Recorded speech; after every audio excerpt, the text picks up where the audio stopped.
Hey, your ruling planet is going to tell us a lot about you. Your rising sign or ascendant is basically your approach to life. And then your ruling planet, which is the planet that goes with that sign, is the filter on that lens. So let's just say you have a microscope or whatever. You're looking through this microscope, which is the lens, and then you put a filter on it. It's going to change what you see, how you do it, how you approach that life. Where it lives, meaning the house, because the houses in astrology are places in life, right? It's like the bank or your neighborhood or how you make money or your career, stuff like that. It's going to tell you a lot about your approach. I'm Susan, your online astrologer who tries to bring real life into astrology while keeping it real. I'm Libra rising with a Gemini Venus in the ninth house. I ask so many questions. Ninth house is about, your philosophies, uh, all these different things like that, like life questions, your morals. And then Gemini is question, question, question, like how can I make my online library? So I am always saying, but why? But why? And one of the most fun things about me, I think, is that I'm 54, and if I go to an amusement park or anything like that, I still get so childlike, super excited about like the color of car I get to ride in. Literally, I'm counting the cars, and like if it's blue, I'm like, it's blue! Yay! Uh, I'm 54. I still do that. If you come to a dinner party at my house, none of the plates, silverware, any of it is going to match because I love putting different color schemes and different flatware and different napkins and everything together with this curious outlook of like, oh, what will look good? But it will always look elegant at the end before the party begins. Always.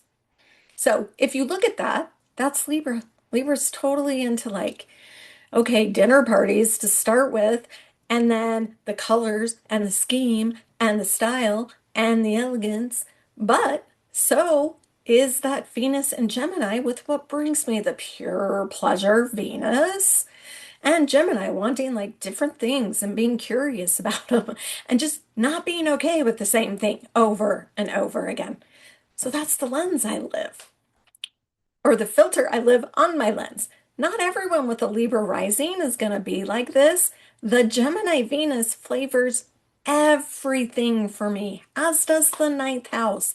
So let's say you have a Scorpio rising.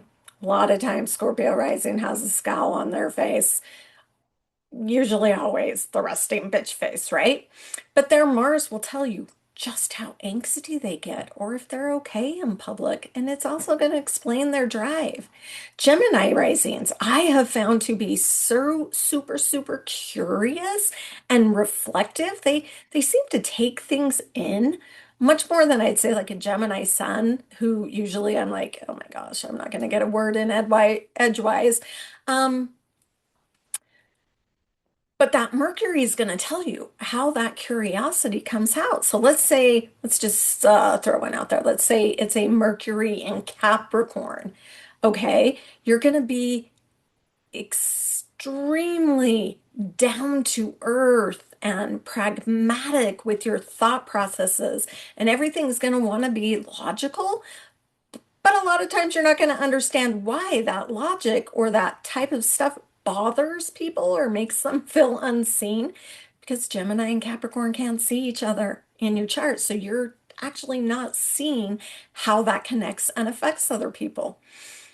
I also have one more fun fact about my rising sign, but we're going to keep that for another video. But I want you to list your rising below and tell me where that planet lives in your chart, sign and house. And I'll give you my delineation. We'll see if it tracks. If it doesn't, that'll be interesting. I am going to put this metric down in the comments. So here you go. I'm going to tell you the rising sign, and then you're going to look for this planet. So Aries and Scorpio is going to be Mars. Taurus and Libra will look for Venus. Gemini and Virgo will look for Mercury. Cancer, the Moon. Leo, the Sun. Sag and Pisces, Jupiter. Capricorn and Aquarius, Saturn. Now, those are traditional rulers, right? They come from like years and years and years and years and tons and tons and tons of research. But we also have some modern planets in play now. So before you get all upset with me, I don't really know if modern planets track or not, because I'll tell you another secret. Astrologers delineate based on their chart and their stuff. You can always figure out an astrologer's chart based on how they do astrology. But the thing is, I don't have personal experience with that. So let's find out if it's a thing. To be honest, I haven't really tracked that in people. Do I know modern rulers, meaning like 20th century, the new planets we found are a thing? Yes, they absolutely are. I just haven't tracked like the rising sign thing. So let's figure that out too. The modern rulers, so for Scorpio, you would look for your Mars and Pluto and the houses they're in. I'll bet you it flavors it. I'll bet you.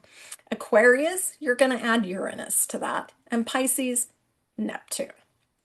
So those three signs will give me two planets and two houses if they're in a different house and sign. And let's see. Drop yours below. It'll be so fun to track this. Plus, you'll get to learn more about yourself. Okay, ta-ta.